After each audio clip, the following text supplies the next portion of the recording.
Hey, you're listening to Kayla J's Gospel Hour right here on WURD 96.1 FM, 900 AM, streaming live at wordradio.com. I'm super excited to bring back our relationship series this month, relationship talk with Kim Love Jones. So I don't even need to introduce her because she's been with us for a while. So, hey, girl, hey, Miss Hey, Kim. how are you? I'm doing good. I'm doing good. How about yourself? I am blessed. I am blessed, honey, and highly favored. Yes, Lord. That's right. You know how we do it here on Gospel Hour. Got to do a wellness check though with the pandemic going on. Folks are getting vaccinated now on a scale from 1 to 10. How you feeling? I'm feeling amazing, Kayla. I literally went and got my second shot yesterday, and I was a little apprehensive because I thought maybe I might get sick, but I'm amazing. I feel wonderful. My arm is a little sore, but outside of that, I'm great. I am great. That's what's up. I'm happy to know that you're feeling well. I go get my second dose in a few weeks, so I'm hoping that I have the same results of you. That it don't take me out because the first one had me sleeping all day. So I'm truly hoping that this one, I just get a little bruised arm and keep Right, going, keep going. right.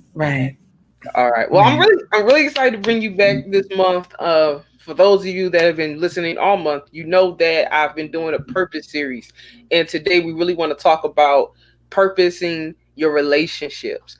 How does purpose align with your self relationship, your interpersonal relationship, and how does purpose align with your intrapersonal relationships, the relationships that you have with other people. How does purpose align with that? So before we even dig deep into that, Miss Kim, I want to ask Mhm. you this question: what do you believe purpose is? I believe that our purpose is what we were born to do. That's what I believe. We may not even understand it, but in Ephesians chapter 1, verses 4 through 12, it talks about predestination.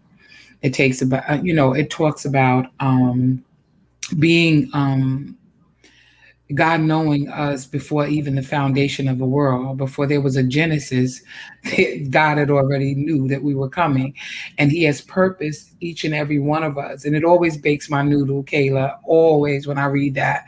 And Yeah. I've read it so many times, and it's like, wow, God, you thought that much of me that you sent me. And sometimes, I don't think we really truly understand that we're called to something greater.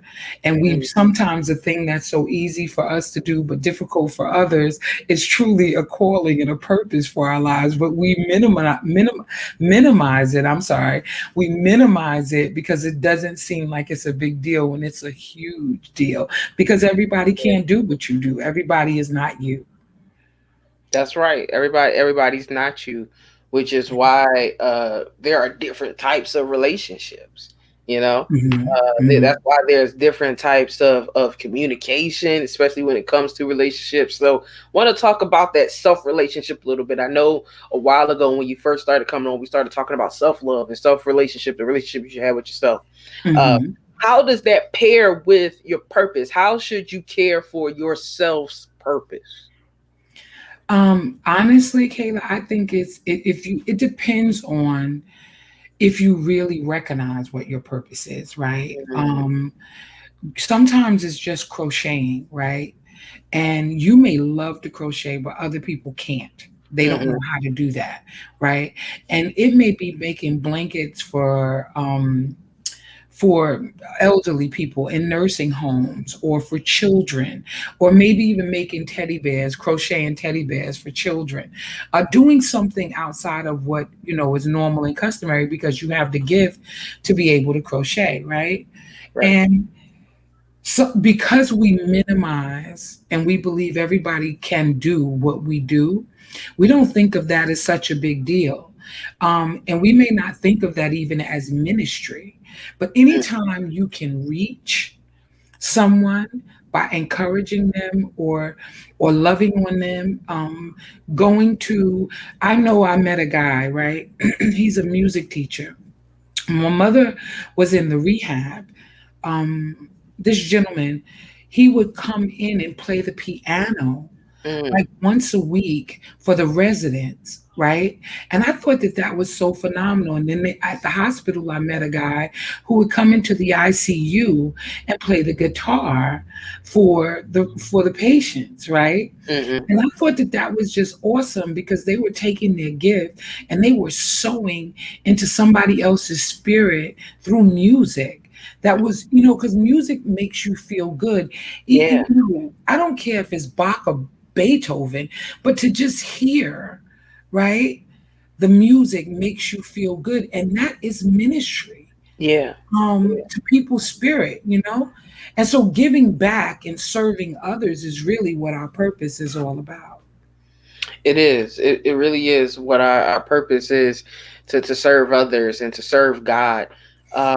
I really enjoyed how you said that, how people would come in and they would play music, because music shifts atmosphere because Yes. regardless of your intentions of the music, when you're giving God that Zamar praise with your music, it shifts an atmosphere. And like you said, I agree that it depends on how much folks know of their purpose. But I want to dive a little deeper into that about what if folks know their purpose, right? Hmm. You and I are both women of the gospel. We share and we have ministries.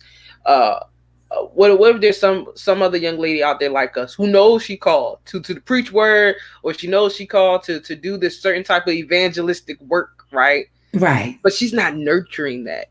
We know that narratively, Mm. when you don't nurture your body, you don't feed it the proper things, you're unhealthy. So a Right. lot of times I feel like we are spiritually unhealthy, but yet we're trying to birth purpose out of it.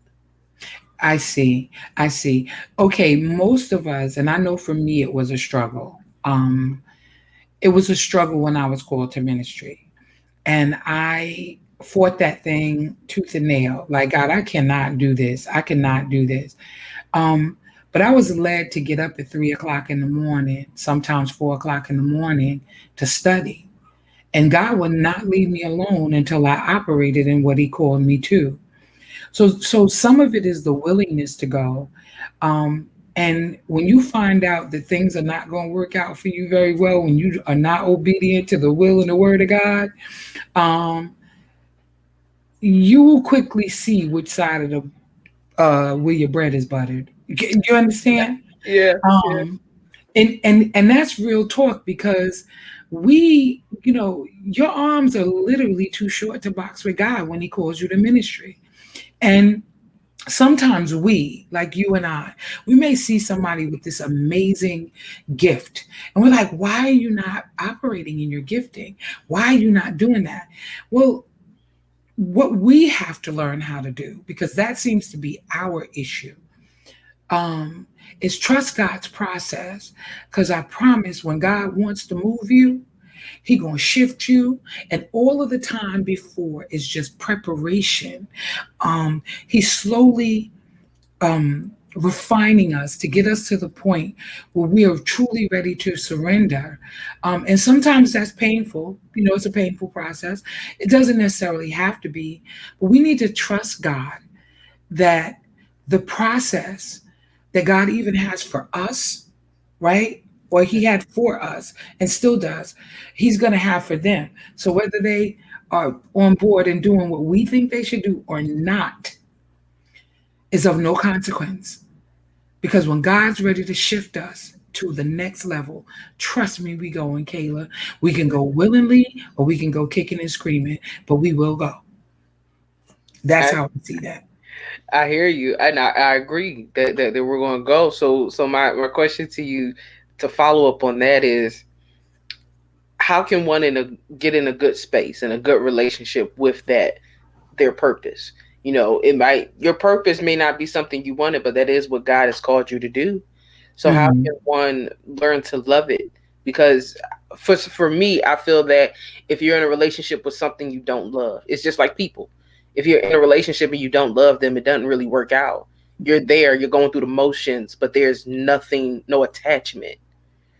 Well, I don't know if that's your purpose then. I don't Mm-hmm. know if that's the purpose. I often tell the story of when I was a little girl, right? Um, I was probably, my sisters are 9 and 8 years older than me. So let's say I was 6. Mm-hmm. I would cry when I would see my sisters argue with their boyfriends. I Mm, would get so upset and I would say something like, "That's not nice. That's not how you treat people." So, fast forward all of these years, and God is calling me. This is the person that I've always been.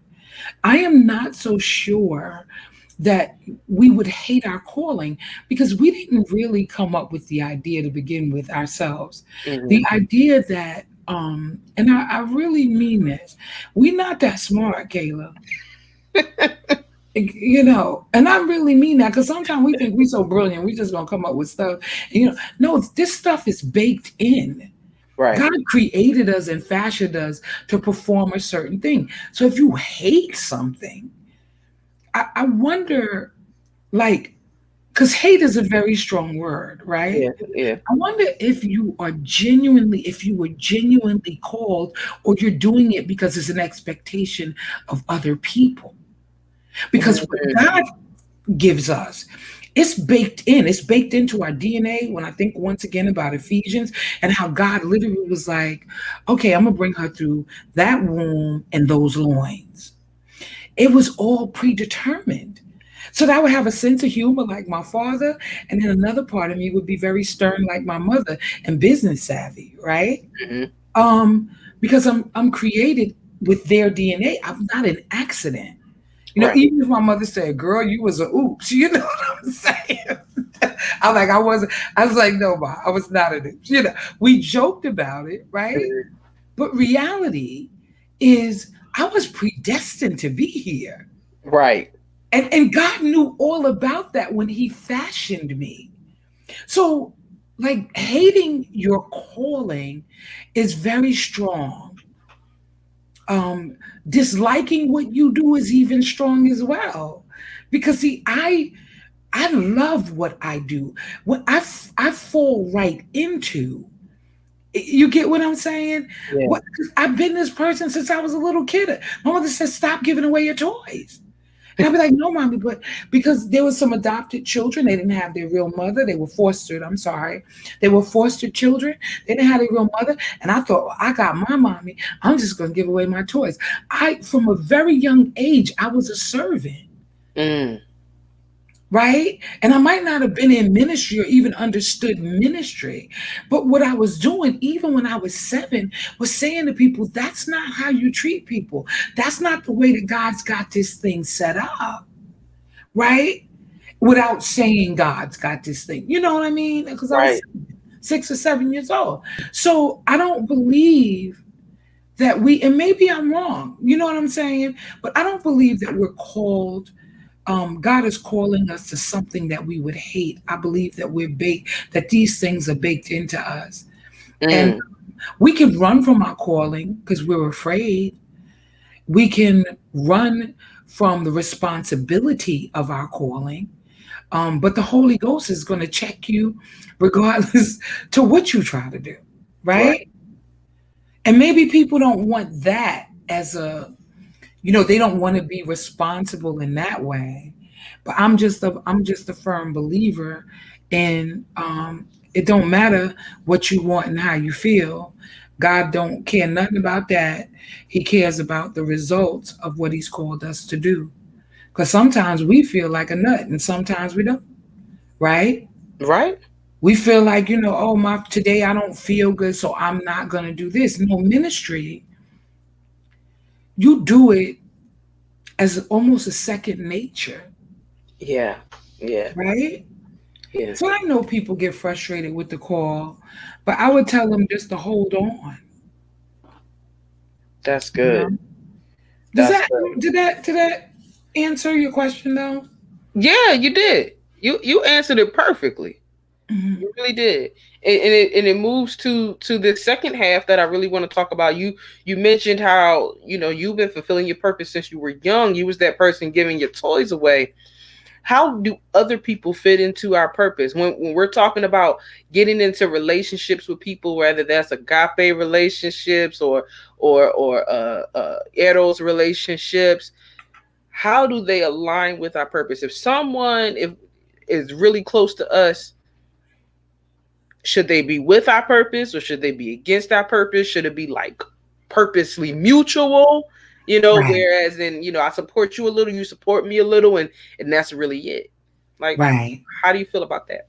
I think that the person or people, if you're talking about relationships as far as family and friends, right? Let's talk about that first.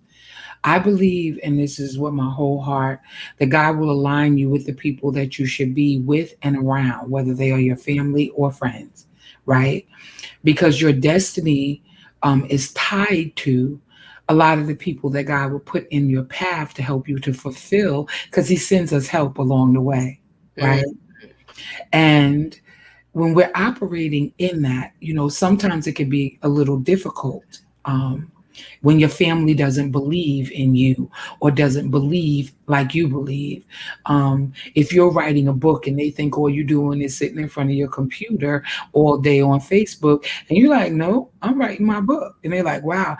And they don't believe that you're actually writing a book until they actually see the book, right? mm, The point I'm trying to make is everybody's not going to be supportive of you. So it doesn't matter whether it's family or friend, right? right. It is not about the ones who don't support you. It is about aligning yourself with the ones that will, right? In your Mm, purpose. That also goes for your personal eros, if you will, relationship. Somebody that you really feeling, somebody that you like, wow, like he's the bomb or she's the bomb, right? right. Oh my God, um, they are going to real talk. They won't make it if they are not in alignment with your purpose, Hmm. because they have to be supportive. They have to be supportive. How else do you make it in that relationship? Or how does the relationship work if the person is not supportive of you? I mean, you can love them like a piece of fried chicken. I mean, really love them. I mean, honestly, with your whole heart. And what'll happen is they'll eventually fall off. Question for all the listeners, question for you. Have you ever been so in love with somebody and you just loved them, and it did not matter what they did, how, who they were, and you just couldn't stop just loving them. It just was going on and on what seemed like for eternity, right? Have you Mm. ever been that in love? Yeah. Okay. All right. All right. Good. I'm glad you said that. Eventually, what'll happen is that the love that you have for them tapers off, Right. right? Because if they're not reciprocating that love, which is what you both need to continue, and I mean that in the way of support. I'm not talking about intimacy, like as in Right. sex, right? Right. No matter how much you love them, when you're not receiving it back, it's not conditional because you love them for who they are, right? Hmm. Yeah. So, but when you see that somebody's paying you dust, like they mute, like they not feeding you back, and you just love who this person is. You just love them. They the cat's pajamas, honey. Yeah, I'm dating myself. I didn't mean to say that because I'm really dating myself. But I'm just saying, you think that they are the next best thing to the SUN. You know what I'm saying? Not the Right. SON, or you can say the SON, but the SUN. They just all of that. And watch how fast, and not fast, because you may cry a few tears, or your feelings may be hurt, or you may go through um this little transition. You start to morph a little bit. You be like, wait a minute, wait, I'm going crazy. I'm over here having the hardest time. Oh my God. Like, Hmm. wait, I need to, okay, oh, they ain't calling me all day, but I thought we was friends. Yeah. Wait, I haven't heard from them in 5 days. So, wait, they could take me or leave me. Slowly, because the way we're made up, slowly it starts to dissipate. Doesn't Hmm. mean you don't love them and care about them, but Hmm. your focus shifts, right? And the reason why I brought that up is because If a person does not align themselves with the vision that you have for your life, a lover, and I know we all say so, but people do what they do. I ain't trying to, okay, a friend or a family member, it doesn't matter who they are. Or maybe it's a really good friend, somebody you would like to get to know, but you see that they're not supportive of you. Hmm. At some point, they're gonna drop off. They're gonna drop off because you can't stay in that heightened place of love, right? Without receiving some reciprocity. Right. And that's the truth. Yeah. That's the truth. We Wow. all do it and we kinda, be like, wait, okay, this ain't working. Something's wrong with this picture. Okay. No, but I love them. They're amazing. And you might try to keep talking yourself into, and you may very well genuinely love them without condition, right? Hmm. That's fine. But eventually, that's going to minimize because they're not even in your they don't even come to check on you when you're sick, or they don't call you to see how your day is going, or and eventually it gets old. Yep.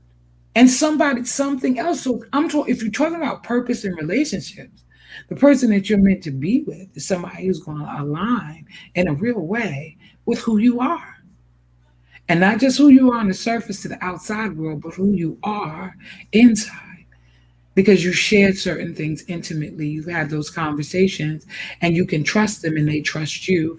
And that is the foundation. Friendship is the foundation by which everything is built. Yeah. I Wow. didn't know how much God loved me for years. And when I finally started wrapping my head around it, or when I'm saying years as if it was a few, but all of my life, until I started wrapping my head around what Christ did for me, right? Hmm. It changed the whole game. It changed everything. And I thought, wow, I must be pretty valuable to God that He would send His Son to die on the cross for me, Right. right? And now, a while ago, I'm like, I love the Lord. Why? Because He first loved me, Right. right? Hmm. So that's where I am in alignment with purpose and relationships and how they flow together. They ought to align. Anybody who's in your life will align themselves or will match up to where you are. And if you're spending too much time trying to bring somebody up to where you are, maybe you ought to rethink your position. And Yeah. that's just a relationship tip. Because a lot of times, powerful women, um, sometimes they date beneath. Ah, Lord Jesus, they date beneath their inheritance Mm. because they trying to, I'm gonna pull old boy up. I'm gonna fix him. I'm Right. gonna put some nice clothes on him. I'm gonna get him some new teeth. You know,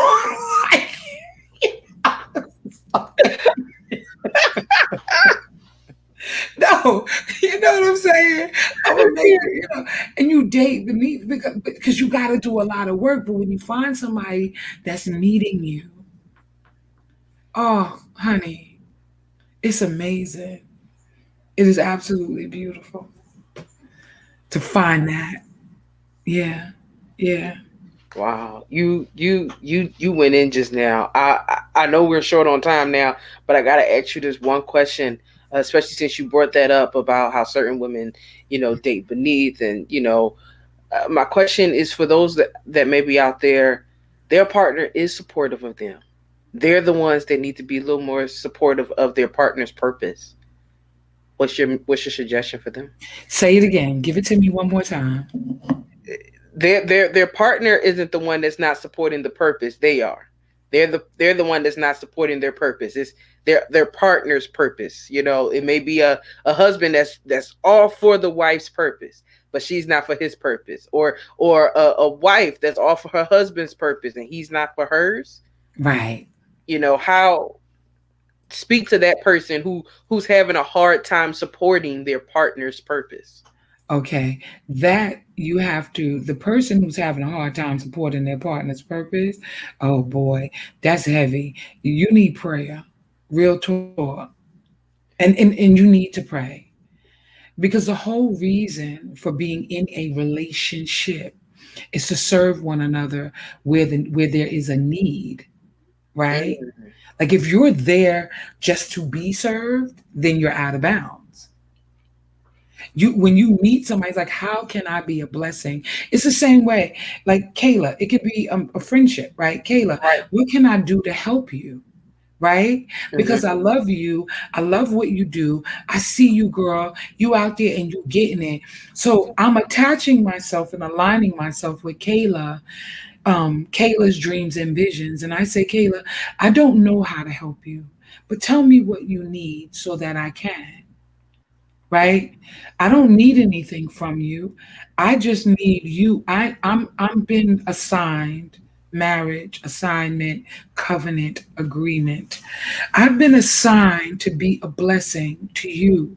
So show me how I can help you on your journey to being whatever it is God has purposed and called you to do, right?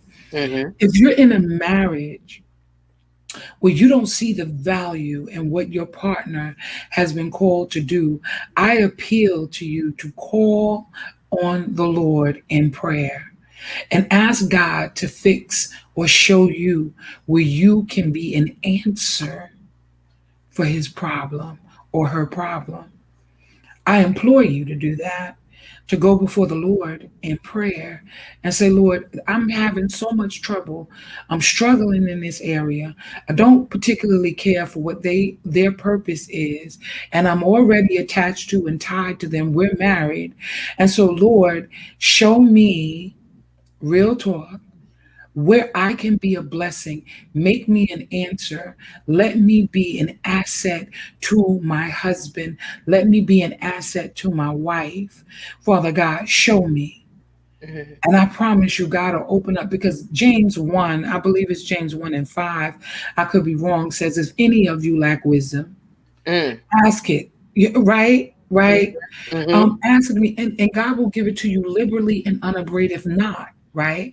And so if we understand that as a basic principle and we lack anything and we need knowledge about even dealing with a situation concerning our spouses, right? Then we ought to seek God's face for that. Because, I mean, our purpose and our calling is bigger than even the relationship because God purposed that we would be these people that we are, right? So, far, you're gonna get involved with somebody and be like, "No, I don't like what you do. I need you to change." I'm like, "What?" You know how that works, Cause or check this out, Kayla. Get into the relationship and start being controlling and saying, "Well, I don't want you to go and do the ministry work in Georgia." Right. Right? I was invited to a women's conference in Georgia. Like, what are you talking about? Well, I'm not feeling you going. And because we talk about submission, wait a minute, Mm-hmm. for the woman, we Mm. talk about submission and we talk about all those other things. And we're going to stop because we can run roughshod. But you understand what I'm saying? I Be understand. careful and always take your potential partner to the Lord in prayer. And for all of my sisters and my brothers out there that are watching, listening, listen to me. Listen to me. Don't get caught up because they cute. Don't get caught up because they even in ministry and Come they on pass here. you an evangelist such and such or this one, that one. Don't get caught up. Pay attention. Wait to hear from the Lord about your potential partner because there's nothing worse than entering into covenant agreement with God about somebody who does not align themselves with you. I'm gonna stop there. Listen, we gonna pause that right there. Pick it back up next month. I think we're gonna start at the submission. I think we're gonna start right there. So next month, ladies, we coming down the alley. We coming. Um, but Miss Kim, for those that may be joining us for the first time, let folks know where they can find you, buy your books, and check out all that you're doing with your ministry. Okay. Well, here is my book, and it's probably rendering wrong. It's Perfectly Imperfect by Kim Love Jones, The Key Principles That Lead to Your Best Relationship Ever. You can find me at Kim Love Jones on Facebook. You can find me at Real Love Jones on Instagram. Yeah. And I can be reached at 516-513-8049. 8049, and my website is reallovejones.com, and you can reach me there, and you can sign up for our monthly newsletter. Awesome. Awesome. Well, again, Miss Kim, certainly thank you for joining me today on Kayla J's Gospel Hour. Thank you for having me, honey. You know I Of love you, course. sugar. Of course, I love you too. Mwah. Folks, there you have it. We talking relationship and purpose with the one and only Kim Love Jones, who joins us every month for relationship talk. So make sure you're here next fourth Saturday to finish this conversation, have part two, because that's what we're going to do. But right now, it's time to get back to the music right here on WURD.